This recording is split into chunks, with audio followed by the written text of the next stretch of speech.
Betrayal. It's a word that instantly stirs up emotions, because we've all felt it at some point. Whether it came from a close friend, a partner, or even family, betrayal hits differently. It's not just about broken trust. It's personal. It feels like someone took the parts of you that were vulnerable and used them against you. And the pain. It's not just on the surface. It cuts deep. Here's the thing about betrayal. It doesn't just hurt. It lingers. It leaves you replaying moments in your head, wondering, was it my fault? Could I have stopped this? Did I miss the signs? These questions can trap you in a loop of self-doubt and confusion, where every answer feels incomplete. Let's start with the basics. Betrayal is so painful because it shakes your foundation. It makes you question everything you thought you knew about the person who betrayed you, the relationship you had, and, worst of all, yourself. It's not just about losing trust in someone else. It's about losing trust in your ability to judge character or make the right decisions. The aftermath of betrayal often feels like a storm. At first, there's the shock. It's hard to believe what's happened. Then comes the anger, that fiery rage that bubbles up when you think about how someone you trusted could hurt you like this. And finally, there's the doubt, which is perhaps the most damaging of all. It's that little voice in your head that says, maybe I deserve this, or what if I'm not good enough? But let me tell you this, betrayal is never about your worth. It's about the choices of the person who hurt you. Their actions reflect their character, not yours. And while it's natural to feel like betrayal is a reflection of something you did or didn't do, that's just not true. Now, here's where things get interesting. While betrayal is undeniably painful, it also presents a unique opportunity, a chance to learn, to grow, and to rebuild. Think of it like this. When something breaks, you don't just throw it away. You examine it, figure out what went wrong, and decide how to fix it or build something better. Pain, as unbearable as it feels in the moment, is also a teacher. It forces you to take a closer look at your relationships, your boundaries, and even yourself. Maybe this betrayal revealed that you were giving too much of yourself to someone who didn't deserve it. Or maybe it showed you that you were ignoring red flags because you wanted so badly to believe in someone's potential. These lessons are hard, no doubt about it, but they're also valuable. They give you clarity, and clarity is power. When you understand why something happened, not to blame yourself, but to recognize patterns, you're already taking the first step toward turning betrayal into strength. Let's talk about pain for a moment. Most people avoid it like the plague. They distract themselves, bury it, or pretend it doesn't exist. But the problem with avoiding pain is that it doesn't go away. It just waits. It hides in the corners of your mind, ready to resurface when you least expect it. The only way to truly heal from betrayal is to face the pain head-on. Yes, it's uncomfortable. Yes, it's messy, but it's also necessary. Think of pain as a fire. It burns, but it also purifies.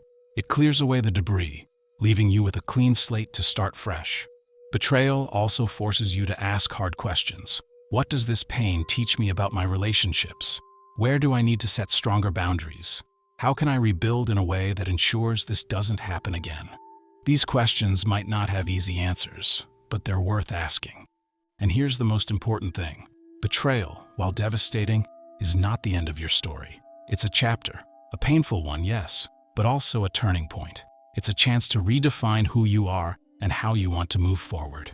Every betrayal brings with it an opportunity to grow. It's not about forgetting what happened or pretending it didn't hurt. It's about using that pain as a catalyst for change. Because the truth is, the pain will fade, but the lessons you learn and the strength you gain, those stay with you forever. Once you've faced the pain and started to understand it, the next step is transformation. Betrayal, for all its pain, can become one of the most powerful turning points in your life. But here's the catch. It doesn't happen automatically. You have to actively decide to turn the hurt into fuel. Let's start with anger. Anger is often the first reaction to betrayal, and for good reason. It's your mind's way of saying, this isn't fair, and it shouldn't have happened. But anger, if left unchecked, can burn everything in its path, including you. So how do you use it without letting it consume you? Channel it. Think of anger like a high-powered engine. It's raw energy. Instead of letting it spiral into destructive thoughts or actions, Redirect that energy into something constructive. Use it to fuel your goals. Let it remind you of your strength, your worth, and your potential. For example, if someone betrayed you in a way that made you feel undervalued, take that anger and use it to build yourself up. Maybe that means diving into a passion project you've been putting off. Maybe it's setting new career goals or finally prioritizing your health. Let the anger be a reminder that you're not defined by someone else's actions. You're defined by what you do next.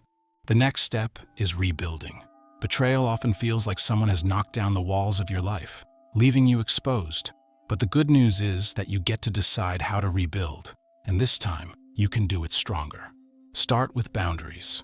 Boundaries are essential because they protect your peace. Think of them like guardrails. They don't block people out entirely, but they make it clear what's acceptable and what isn't. After betrayal, take some time to think about where your boundaries might have been too loose. Were you giving too much of yourself without asking for the same in return? Were you ignoring red flags because you wanted to believe the best in someone? Once you've identified where boundaries were missing, put them in place. And don't just set them, enforce them. Boundaries are only as strong as your commitment to them. If someone crosses a line, you need to be ready to hold them accountable. Next, focus on rebuilding your confidence. Betrayal has a way of making you question everything, not just the person who hurt you, but yourself. You might find yourself wondering, how did I not see this coming? Was I not enough? These thoughts are natural, but they're also dangerous if left unchecked. To rebuild your confidence, start small. Focus on the things you're good at and give yourself credit for your strengths. Maybe you're great at problem solving, or you have a creative skill that sets you apart. Lean into those things. The more you remind yourself of what you're capable of, the easier it becomes to silence the doubts. It's also important to surround yourself with people who uplift you. Betrayal often makes you feel isolated, but not everyone is out to hurt you. Seek out relationships that are built on mutual respect and trust. These people will remind you that while betrayal is real, so is loyalty and love. Now, let's talk about growth. Betrayal, for all its pain, is also a mirror. It forces you to take a hard look at your relationships, your choices, and yourself. And while that reflection can be uncomfortable, it's also an opportunity. Think about it. How many times in life do we get a chance to rebuild from the ground up? Betrayal gives you that chance. It's a chance to redefine who you are and what you stand for. It's a chance to let go of the parts of your life that weren't serving you and create something better. But here's the most important part. Growth isn't just about moving on. It's about rising up. It's about taking the lessons betrayal taught you and using them to become stronger, wiser, and more resilient. It's about proving to yourself that you're not defined by what happened to you. You're defined by how you respond. The final step is perspective. When you look back on this betrayal, it might always sting a little, but over time, you'll start to see it for what it really was. A turning point. A moment that, while painful, set you on a path to becoming your best self. Think of betrayal like a storm. It's chaotic, it's destructive, and it leaves a mess in its wake. But after the storm clears, there's an opportunity to rebuild. And if you choose to rebuild with intention, what you create will be stronger and more beautiful than what came before. The truth is, betrayal doesn't have to be the end of your story. It can be the beginning of a new chapter, one where you're in control, where you set the rules, and where you rise stronger than ever. Subscribe now, and let's turn every setback into strength together.